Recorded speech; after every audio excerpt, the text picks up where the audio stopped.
E diz assim: olha, Elias, o tisbita dos moradores de Gileade, disse a Acabe: tão certo como vive o Senhor, Deus de Israel, perante cuja face estou, nem orvalho nem chuva haverá nestes anos, senão segundo a minha palavra. Você pode se sentar. Talvez você pense que nós, ao falarmos de Israel,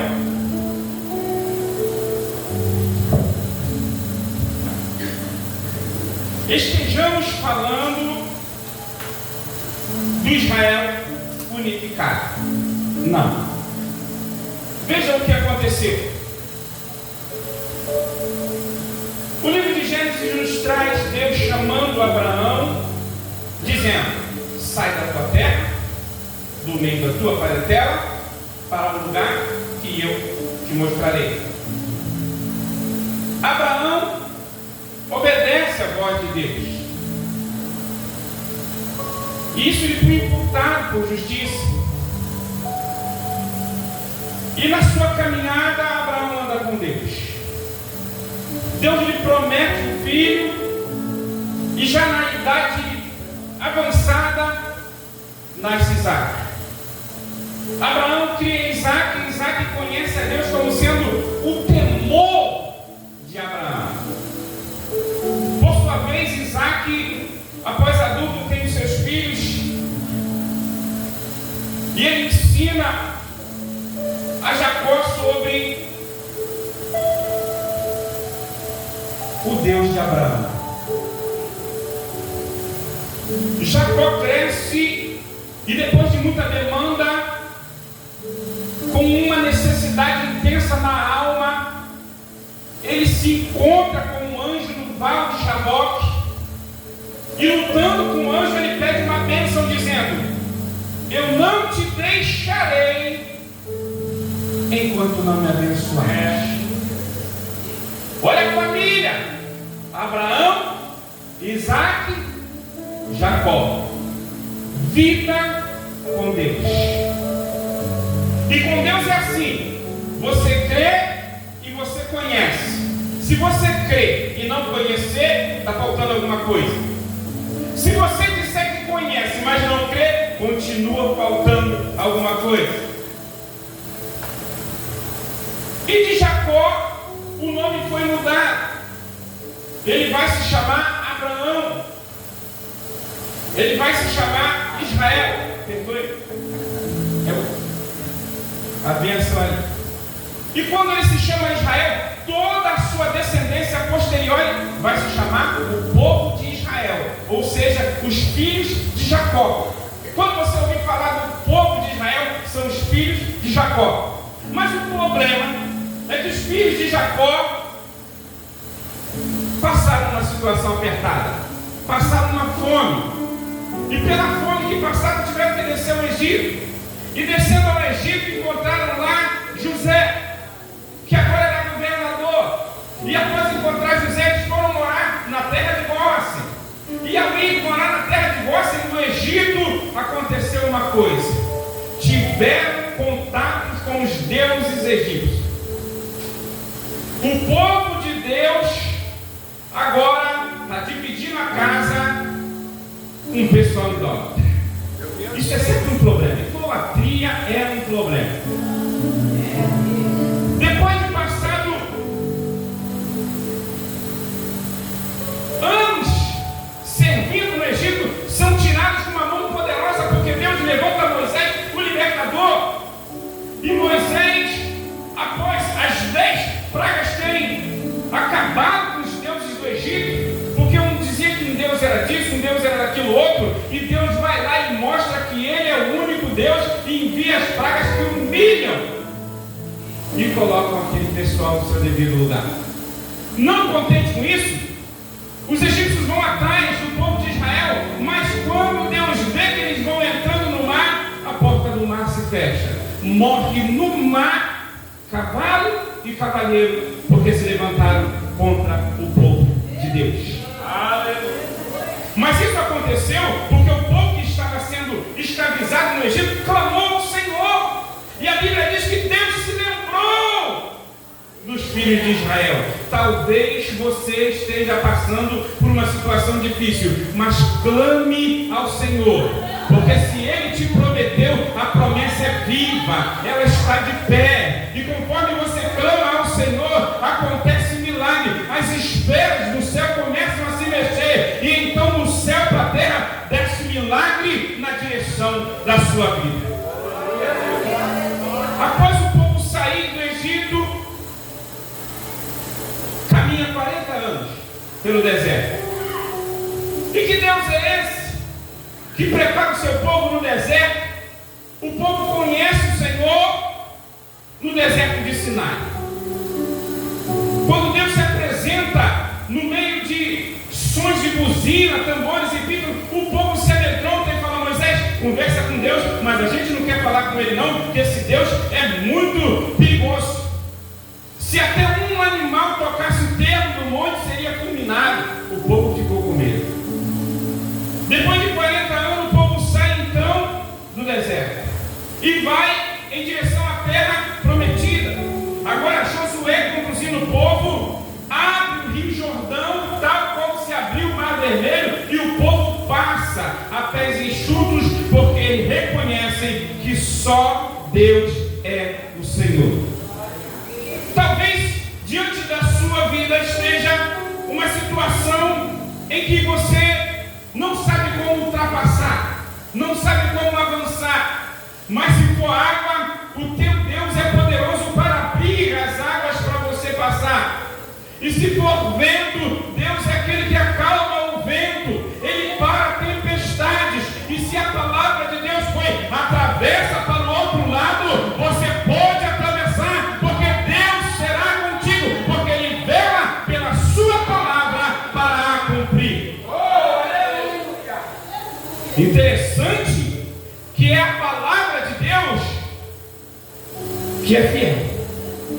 Porque a Bíblia diz que ainda que nós não permaneçamos fiel, Ele continua fiel. Olha, amigo, se teve palavra de Deus na tua vida, esquece até do que você sabe, mas crê na palavra que foi lançada sobre a tua vida, porque o poder de Deus até o dia de hoje está agindo, e nenhuma só palavra que Ele falou caiu. Aquele povo então entra na terra prometida. Começa outro conflito: entrar em Canaã. Ah, mas entrar em Canaã é problema. De cara você já encontra quem? Baal. Ah, no começo já tem Baal, tem Astarote, Astoteia, tem Baalins, postes ídolos. É capeta com quiabo para escorregar e já descer direto para a profunda. É muita coisa. E Israel começa a tropeçar. Tropeça aqui, tropeça ali, os ídolos arrumando confusão. Mas na sequência, após passar anos, Josué morre e vem os juízes, começam a julgar Israel. As tribos são regidas por juízes, uns juízes legais, outros não tão bons assim. Quando chega o último deles, Samuel, o povo já está saturado e começa a clamar pedindo: queremos um rei. Todas as nações em volta têm rei, só a gente que fica juiz daqui, juiz dali, juíza. Não, queremos um rei, queremos ser igual a todos os povos ao redor. Coitado de Samuel.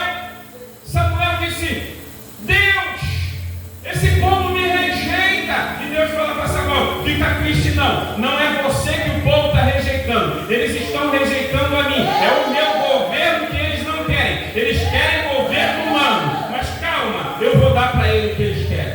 Meu Deus! O primeiro rei de Israel foi Saul, mas Saul era alto, diz que se olhava assim, ó, da cabeça para cima, só aparecia ele, alto, forte, bonito, cabelão. Era daquela tribo lá do menino do Davi, cabelo grande, era aquela galera. Só tinha um problema, só tinha um probleminha. O Saul era pastor de jumento. Ele pastoreava jumento. Você sabe que jumento é um bicho teimoso. Você pode bater no bicho até espancar. Deu a hora dele comer, ele não trabalha. Ele vai ficar parado, você tem que botar a comida dele. Depois que você botar a comida dele, você até consegue guiar ele e fazer ele trabalhar de novo. Mas antes da comida dele, ele mata você, mas não trabalha. O bicho é teimoso. E nem Saul, então, se torna rei de Israel. Estava tudo indo bem. Saul foi cheio do Espírito Santo. Saul profetizou. Até hoje Israel fica dizendo: está porventura Saul entre os profetas? Mas aconteceu um negócio engraçado. Porque ele desprezou a palavra de Deus. Quando Deus chama a Moisés, o mandamento foi: somente a tribo de Levi pode oficiar sacrifício. Se não for da tribo de Levi, não pode colocar a mão no holocausto. E aí começou uma guerra. Saul olhou e Samuel estava demorando a chegar. O povo já estava querendo ir embora, para ele não perder o povo, porque ele era muito valente. Mas só que não tinha muita gente junto com ele. Ele sozinho era muito valente, não. E ele mete a mão e vai oferecer o sacrifício. Quando Samuel chega, vem aqui e fala: rapaz, o que é que você fez? Ele falou: o pessoal ia embora, para ninguém ir embora, eu ofereci o sacrifício, você estava demorando. E aí Samuel diz para ele a frase que é conhecida até hoje entre nós cristãos: é melhor obedecer do que sacrificar. Irmãos, às vezes a gente quer fazer um sacrifício da nossa parte diante de Deus, mas o que Deus espera de nós é só obediência. O milagre vem de Deus, a cura vem de Deus, o levantar é de Deus, o perdão é de Deus. Ele quer obediência. Muito bem. Quando ele acabou de fazer o sacrifício, já foi logo rejeitado. Foi logo rejeitado. E quando ele foi rejeitado, o Espírito de Deus que repousava sobre ele se afastou. Quando o Espírito de Deus se afastou, capiroto não pensou duas vezes. Opa, estou nesse couro? Não estou nas costas do Saul. Sim, ele era cavalo? Sim. Saul virou cavalo. Já tomava mesmo conta de jumenta, agora o bicho montou no couro dele. É trocadilho, né? É isso. E quando isso aconteceu, Samuel vai na casa de Jessé e secretamente unge Davi. É louco ainda. E Davi vinha tocar uma harpa para expulsar o capiroto do couro do Saul. Porque o Saul, quando o capiroto estava fazendo cosquinha, começava a gritar. Porque as pessoas ficam perturbadas, é o cão atiçando ali no couro. Tem que repreender. Hoje a gente, em nome de Jesus, repreende o cão. Naquela época, chamava Davi, chama Davi. E lá vem Davi com uma harpa tocando. Sabe o que ele tocava? Sai, sai, sai, todo o poder das trevas. Para repreender o capiroto. E aí acalmava. Saul ficava calmo. Nisso acontece a guerra entre o povo de Israel e os filisteus. Davi então veio trazer algum alimento aos seus irmãos que já estavam na guerra, e ele vê o gigante Golias falando besteira. E que besteira falava o gigante? Esse Deus aí não vale nada. Eu vou fazer a festa aqui. Quando eu começar, não sobra um em pé. Se tem homem aí, vem me enfrentar. Na hora já tiveram que segurar Davi, que ele já estava indo na direção, falou: eu vou ter que acertar esse cara. Quem ele pensa que é para falar assim do Deus vivo? Aonde é que eu estou que eu não vou agora? Calma, marca a hora. Você quer lutar? Quero lutar. E o que vai acontecer com quem lutar? Vai ganhar de presente. Não vai pagar imposto mais no reino. Não paga imposto. Ainda vai casar com a filha do rei. Vai indo para a corte, vida boa. Davi falou: vai comigo mesmo. E quando ele vai para lutar com o gigante, ainda lhe dão de presente armaduras. A armadura de Saul, pesada. Aí ele falou: não estou acostumado com isso, não, tira tudo. Espera aí que eu vou ali.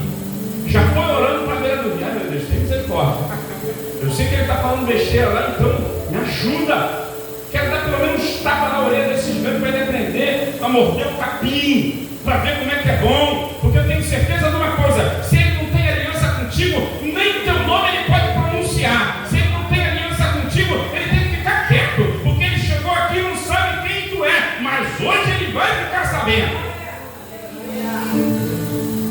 venceu, não é porque ele era melhor, é porque ele foi no nome